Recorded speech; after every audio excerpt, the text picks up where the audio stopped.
that doesn't feel as bad as I thought it would. We're going to try and punch this out. You got to be careful, your ABS sensor's in here. Hey guys, welcome back. Tonight I'm working on my wife's Acadia, and I actually really love this vehicle. It's super awesome to drive, and it's super, yeah, I don't know, lots of room. You can throw all kinds of stuff in there. We have lots of fun driving around. But I do warn you ahead of time, if you decide you want to buy a GMC Acadia, a Chevy Traverse, a Buick Enclave, or a Saturn Outlook, is that what they were called? Whatever. Something you will have to do is replace wheel bearings. There's no way around it. So I've got a wheel hub here for the Acadia. People ask what comes up when you've got a wheel hub that goes out on your Acadia, and essentially you can just hear a really, really loud, annoying hum. And my father-in-law was sitting in the back seat driving to town one day, and he's like, "What's that noise?" He thought, it sounded like the motor was going out. It's a really terrible sound. I don't blame him. I'm like, no, I think it's just a wheel bearing back there. So it made the same sound in the front previously. That's how I kind of understood that. But it's super annoying. You have a hard time believing it's even happening, and you're like, oh yeah, it's a wheel bearing. But the vehicle doesn't drive any difference. It makes just a really annoying loud hum. You can usually hear where it is in the vehicle. If you sit in the corner in the front, you'll be able to tell what side it is. And anyway, we're gonna get together tonight. I'm gonna get my stuff together tonight, and we're gonna replace the wheel bearing on the Acadia. There's probably other things that need to be replaced back there, but we're just worried about the wheel bearing tonight. So I'm gonna show you how to do that, and hopefully that's a help to you if you decide to replace wheel bearing on your Acadia, Chevy Traverse, Buick Enclave, or Saturn Outlook.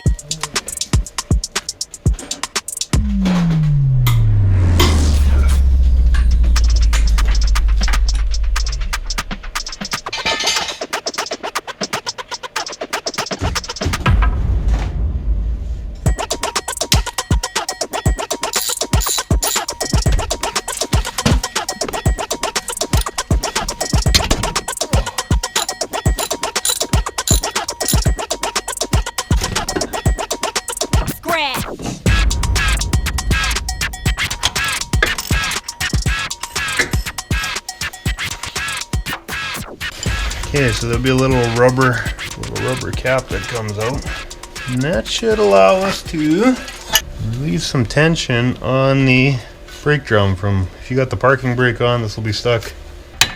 Oh, it's the crappiest part of the job.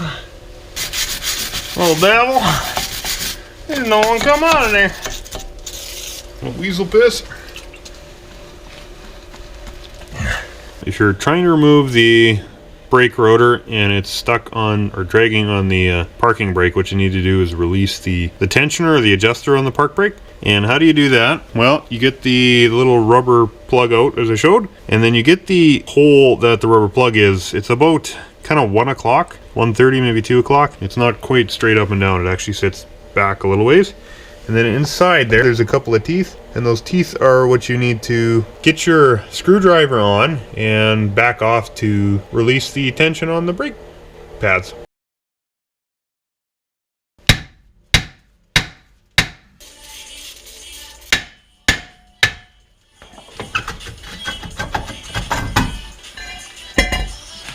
Okay, so you can see here I got the rotor off finally. Here's that adjuster. I always forget where that thing is, but that's where it is. You can see behind here, there's the bolts for that wheel hub, so that'll be interesting to get off yet. So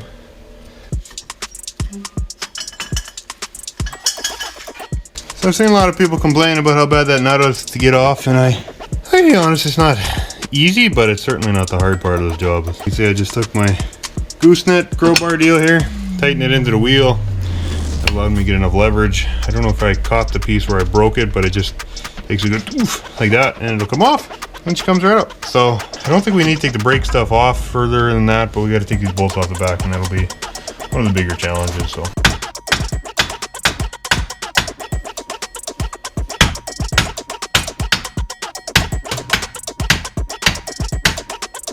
these things. Okay, so finally we broke the axle loose after just a little bit of help from the torch there, which was necessary. Next, we're gonna have to, there are 3 bolts on the back side, which you will not be able to see from here, but 3 bolts that come out from the back side that we take out to loosen the hub off. So Okay, so I'm just trying to remove the hub, and I have a punch shoved in right behind that adjuster key for the parking brake. So that's working good. And yeah, it seems to be sliding out. Multiple different ways of doing this, but if it starts to move, you're probably in good shape. So we'll keep tapping on it and see what happens here.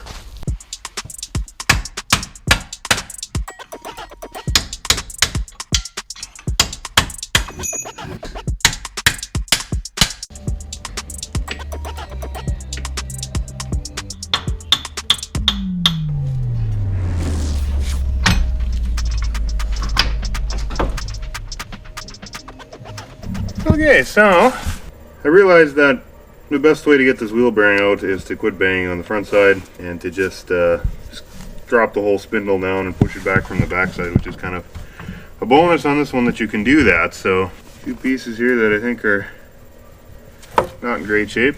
Time to replace some of this stuff here. We're going to try and punch this out. You got to be careful, your ABS sensors in here. Don't break that off. That's another $80 piece that, yeah, if you don't have to buy, why?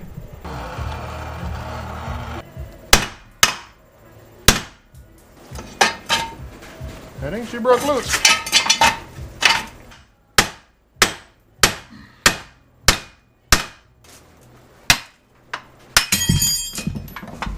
Sweet. Okay, so the wheel hub's out. You may ask why I didn't take the ABS sensor out of there, because I mean, if you're pounding on it, pretty risky to be pounding with that piece there. I found the last time I did this that this thing doesn't come out there very easy, and I broke it pulling it out to try and save it from pounding on it, so figured I'd take my chances and stay away from this time, and it seems like that's worked. Is there anything you can tell about a wheel bearing? It seems to be turning okay right now. There's a couple, seems like there's kind of a high spot in there somewhere though that's, yeah, right in there. So that is junk. That doesn't feel as bad as I thought it would. Yeah, this spindle is, I don't think it's supposed to wiggle it around quite like that. Hey, more parts. So we need a bushing here. This guy's probably the best feeling thing.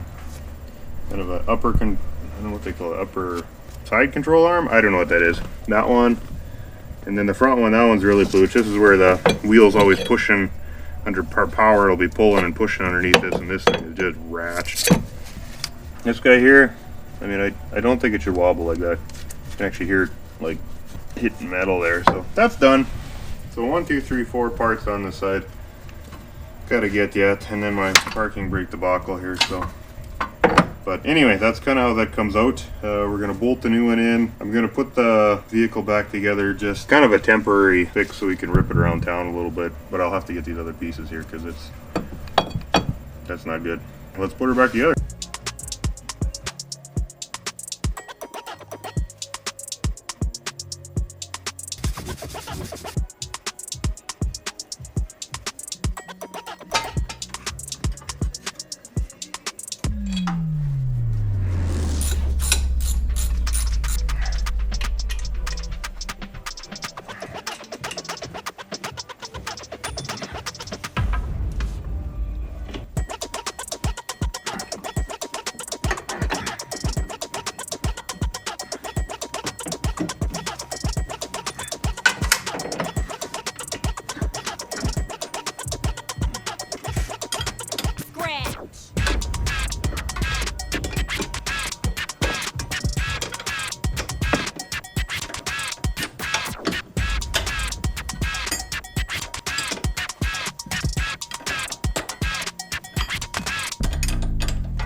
Okay, so we're coming down to the final stretch here. I got the this top bolt in.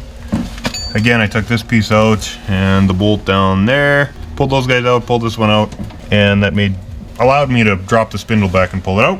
Next, we're just going to bolt on the brake bracket here and the caliper, obviously. And I think that's going to be, yeah, it for now. We'll put that and wheel back on. We'll be good to roll again. So.